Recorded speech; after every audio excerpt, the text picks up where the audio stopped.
Morning students, 8th class chapter second topic हमारे पास है आज वैक्सीन। ठीक है, ये किसी बच्चे ने बुक में लिख भी रखा है टीकाकरण। ठीक है, वैक्सीन होता क्या है? When a disease carrying microbe enters our body, जब कोई भी माइक्रोब जो कि बीमारी लेकर हमारी बॉडी के अंदर एंटर होता है, द बॉडी प्रोड्यूस एंटीबॉडीज़, तो हमारी बॉडी जो है उसके लिए एंटीबॉडीज़ प्रोड्यूस करती है, जिसे रोग प्रतिरोधक क्षमता कहते हैं, एंटीबॉडीज़। ठीक है, टू फाइट द इन्वेडर, कि जो घुसा है या जो माइक्रोब है, ठीक है, जो बॉडी में, या कह सकते हो जो घुसपैठ कर रहा है, उससे लड़ने के लिए बॉडी क्या रिलीज करती है? Antibodies. The body also remembers how to fight the microbe if it enters again, हमारी बॉडी को ये भी पता होता है कि ये माइक्रोब अगर बॉडी में दोबारा एंटर करेगा तो किस तरह से इसके साथ फाइट करनी है।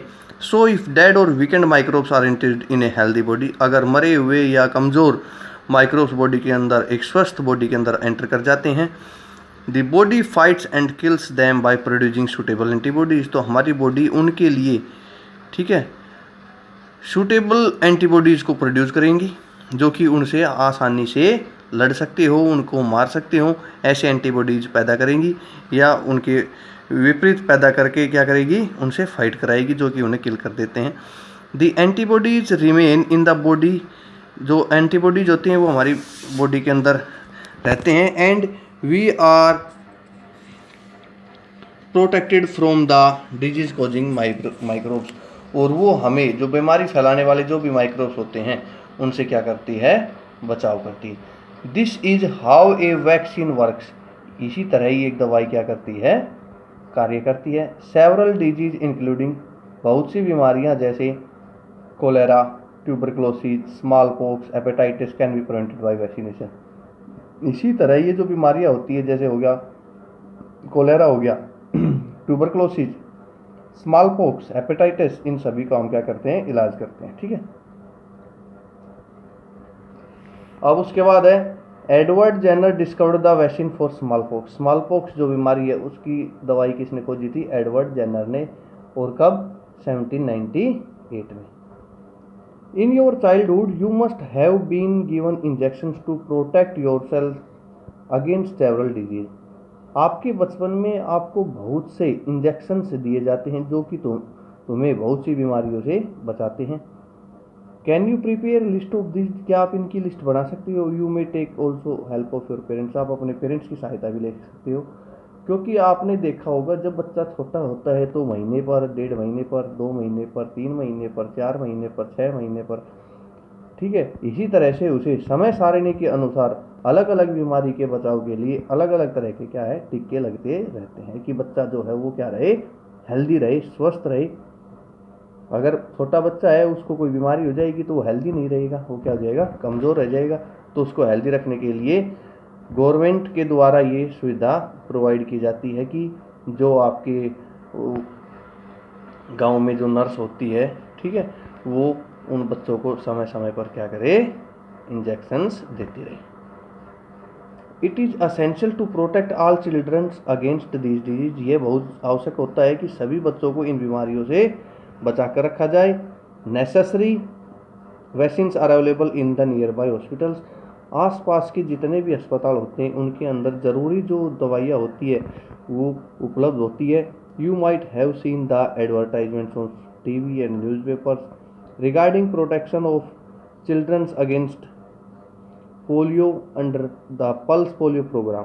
ये कह रहा है कि आपने ये देखा भी होगा कि टीवी के ऊपर, अखबारों के अंदर इनसे रिलेटेड जो बीमारियां हैं बच्चों को बचाने के लिए एडवर्टाइजमेंट्स होती रहती है, ठीक है, कि पोलियो से बचाने के लिए, जिसके अंदर अंडर पोलियो प्लस जो है पल्स पोलियो जो प्रोग्राम है वो कार्यरत रहता है।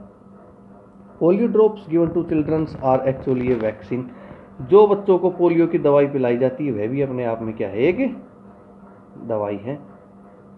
A worldwide campaign against smallpox has finally led to its eradication from most parts of the world. ये कह रहा है कि लगातार स्मॉल पॉक्स के ऊपर काम करने पर, या इसकी जो वैक्सीन है वो प्रोवाइड करने पर, हम इस नतीजे पर पहुंचे हैं कि अपने वर्ल्ड के कुछ हिस्सों में से इसे हमें जड़ से उखाड़ फेंका है। These days vaccines are made on a large scale from microorganisms। आज के दिनों हम जो दवाइयाँ हैं वो सूक्ष्म जीवों से बहुत बड़े पैमाने पर बना रहे हैं। To protect humans and other animals from several disease, कि हम मनुष्य को और जानवरों को इन जैसी बहुत सी बीमारियों से बचा सके। नेक्स्ट उसके बाद टॉपिक आपका इंक्रीजिंग सोयल फर्टिलिटी। किस तरह से हम जो मिट्टी है उसकी उर्वरकता जो शक्ति है उसे इंक्रीज कर सकते हैं। Some bacteria and blue green algae are able to fix nitrogen from the atmosphere. कुछ बैक्टीरिया और ब्लू ग्रीन एल्गी जो है वो एबल होती है, इतनी सक्षम होती है कि जो एटमॉस्फेरिक नाइट्रोजन है उसको क्या करते हैं, मिट्टी के अंदर फिक्स कर देते हैं, जिसकी वजह से इंक्रीज इट्स फर्टिलिटी, जो उर्वरक जो शक्ति होती है मिट्टी की वो बढ़ जाती है।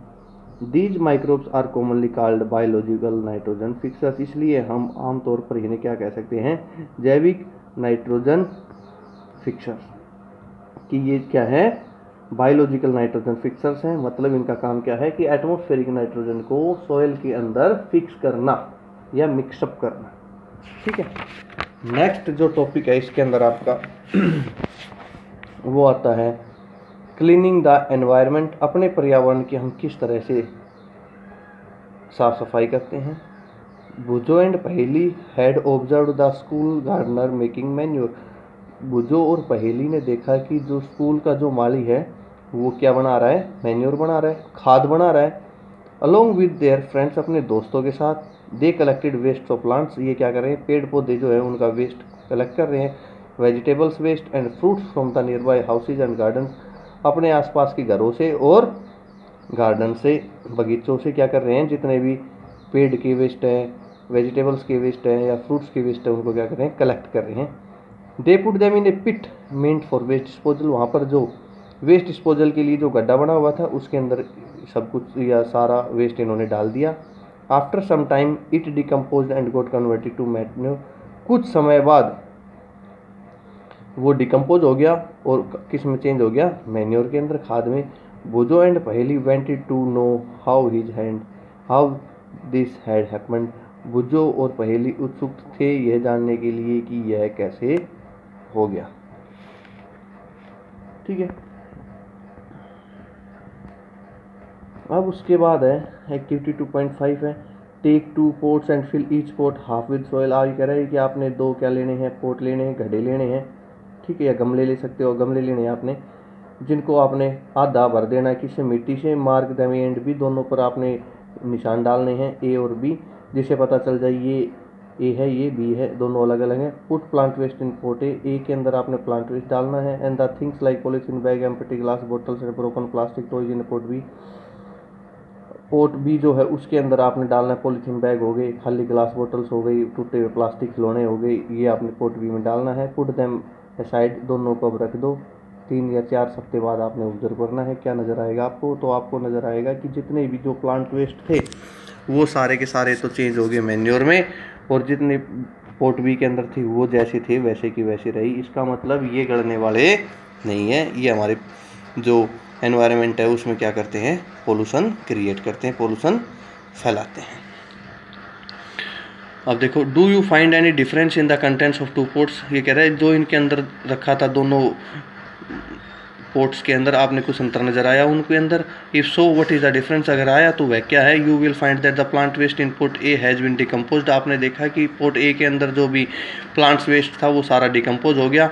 हाउ डिड दिस हैपन, यह कैसे हुआ। This plant waste has been converted into manure by the action of microbes. ये कह रहा है कि जितना भी प्लांट वेस्ट था वो सारा का सारा मैन्योर में कन्वर्ट हो गया, किसकी सहायता से, सूक्ष्म जीवों की सहायता से, माइक्रोब्स की सहायता से।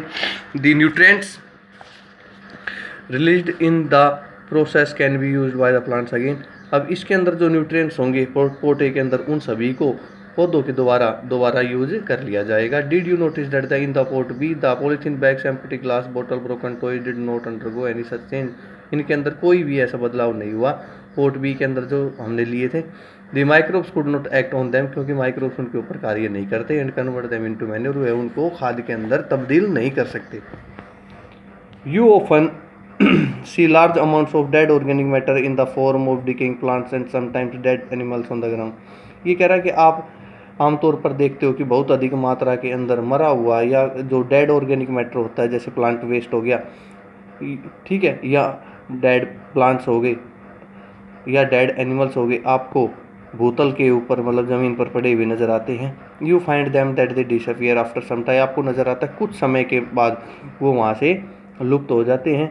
This is because the micro organisms decompose dead organic waste of the plant, वो इसलिए क्योंकि वहाँ पर जो सूक्ष्म जीव होते हैं वो उस डेड ऑर्गेनिक वेस्ट को डिकम्पोज कर देते हैं, एंड एनिमल्स, पशुओं को भी, converting them into simple substances, उनको सिंपलर फॉर्म में मतलब छोटे छोटे टुकड़ों में तोड़ देते हैं और फिर छोटे टुकड़ों को और छोटे टुकड़ों में तोड़ देते हैं। इस तरह से वो उसको किस में बदल देते हैं, मैन्योर के अंदर।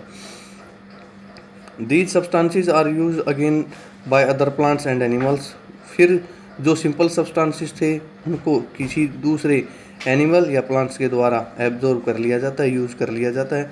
दस micro organisms can be use to degrade the harmful and smell substances, इसलिए हम कह सकते हैं जितने भी सूक्ष्म जीव होते हैं वो क्या करते हैं, जितने भी हार्मफुल या स्मेल वाले सब्सटेंसेस होते हैं ये क्या कर देते हैं, उनको डिग्रेड कर देते हैं, डिकम्पोज कर देते हैं, and thereby cleaning up the environment, और इस तरह से हमारे पर्यावरण को क्या रखते हैं, ये साफ़ सुथरा रखते हैं।